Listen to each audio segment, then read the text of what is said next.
Om Shri Sai Ram. Sandeha Nivarini. Chapter-1.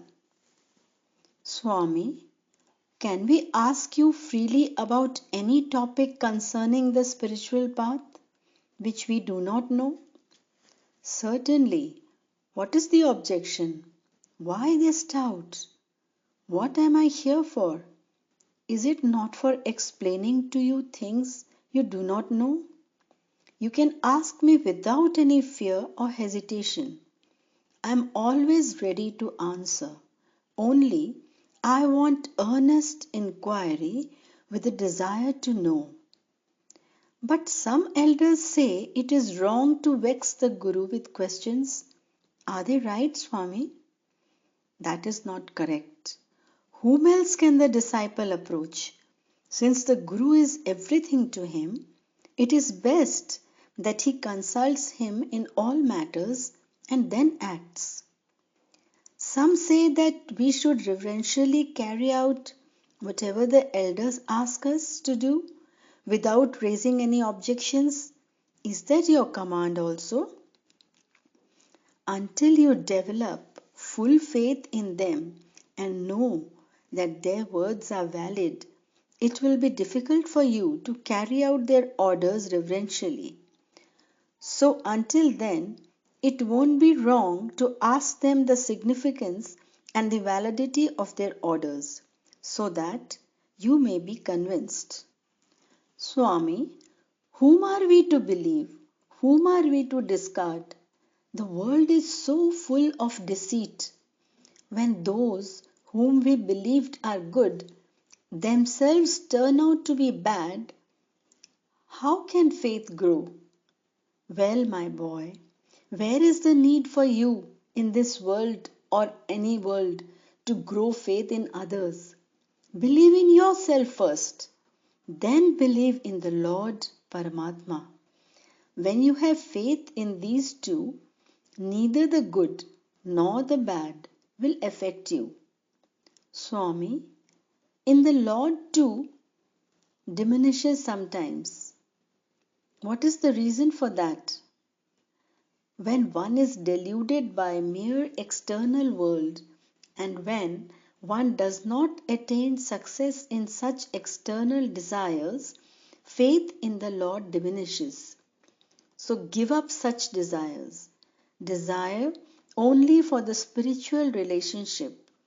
Then you won't become the target of doubts and difficulties. The important thing for this is faith in the Lord. Without that, you start doubting everything big and small. Until we understand the reality of Paramatma, it is important, they say, to be in the company of the great and the good and also to have a Guru. Are these necessary, Swami? Of course, the company of the great and the good is necessary. To make that reality known to you, a Guru too is important. But in this matter, you should be very careful. Genuine Gurus are scarce these days. Cheats have multiplied and teachers have retreated into solitude in order to realize themselves undisturbed. There are many genuine Gurus, but they cannot be secured easily. Even if you get them, you must thank your destiny. If they vouchsafe to you more than one single sadvakya, they won't spend time telling you all kinds of stories. There should be no hurry in the search for a guru. Then what in the world is the path? Why, it is just for this that we have the Veda, Shastra, Purana, and Itihasa. Study them, adhere to the path they teach, and gather the experience. Understand their meaning and the trend of their message from Pandits. Follow them in practice. Meditate on the Paramatma as the Guru and as God. Then those books themselves will help you as your Guru. For what is a guru? The guru is that through which your mind gets fixed on God. If you consider Paramatma as the guru and do sadhana with unshakable love, the Lord Himself will appear before you and give Upadesha just as a guru. Or He may so bless you that as a result of the sadhana, you may meet a Sadguru. But nowadays, some great big persons are granting Upadesha to all who ask. Are these not Sadgurus, Swami? I won't say they are or they are not. I declare only this. It is not the sign of a Sadguru to grant Upadesha to any and every person who comes to him with praise, without considering the past and the future, without discovering the qualifications of the pupil and testing whether he is fit. Then, Swami, I have committed a blunder. When one great person arrived at our village and all were receiving Upadesha from him, I too went and prostrated before him and asked him for it.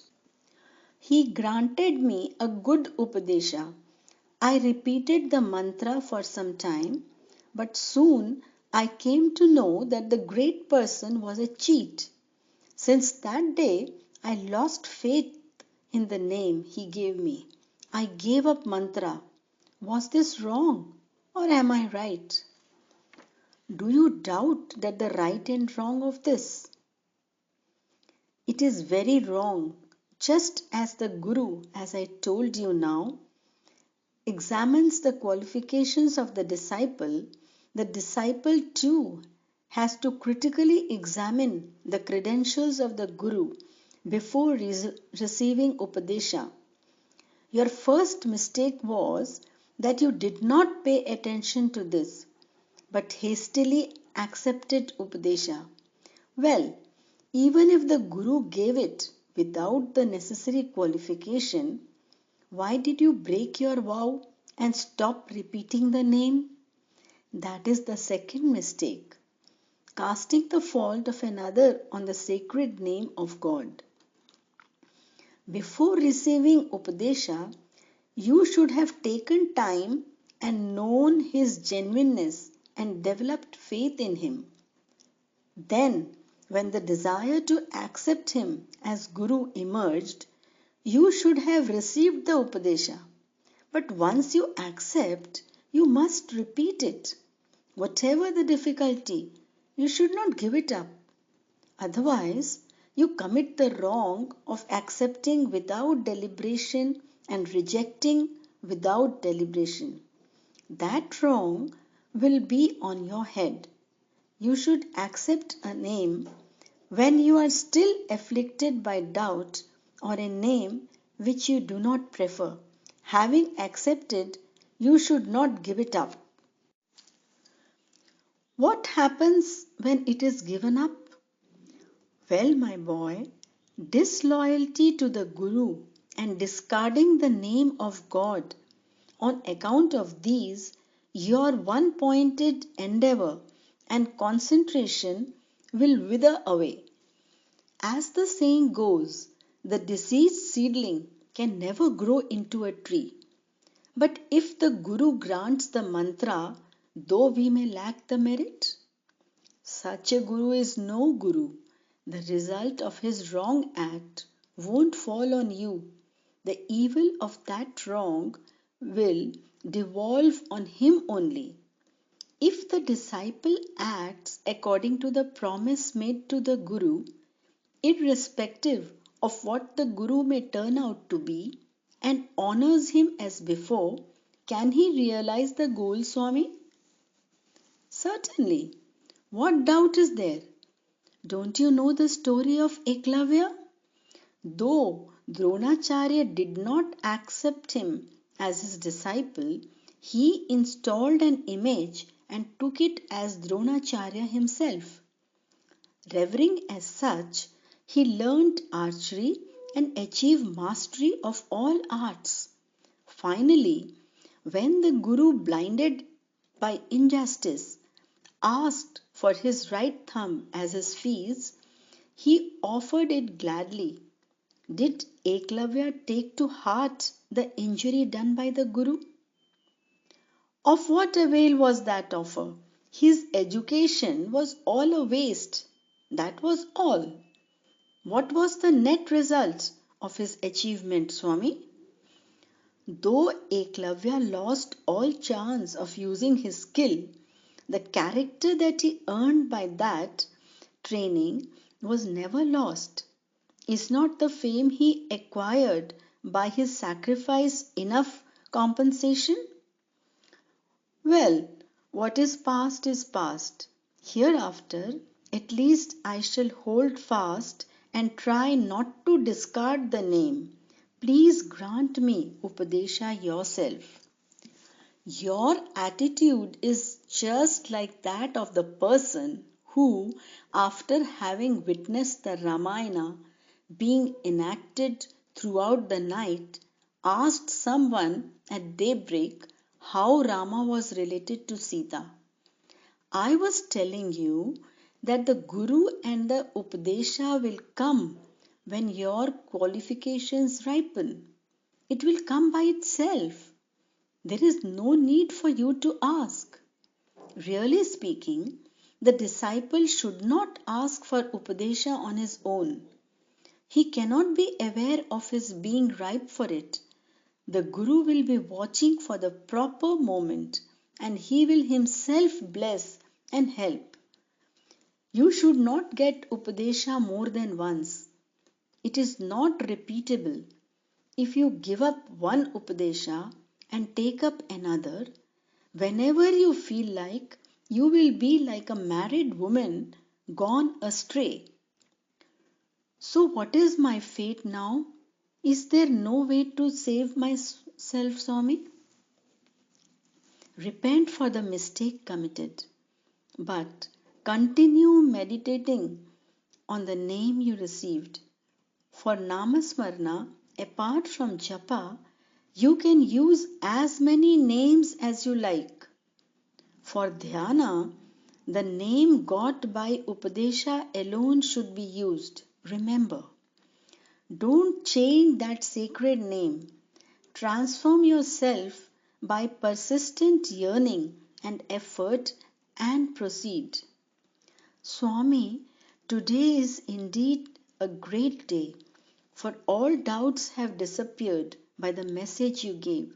As you said, Upadesha created the doubt. Your Sandesha dispelled it. If permitted, I will return now to my place, and when I come again, I will bring some new doubts to be cast away in your presence in exchange for peace and joy.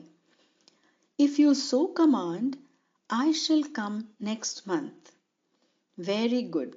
That is exactly what I want.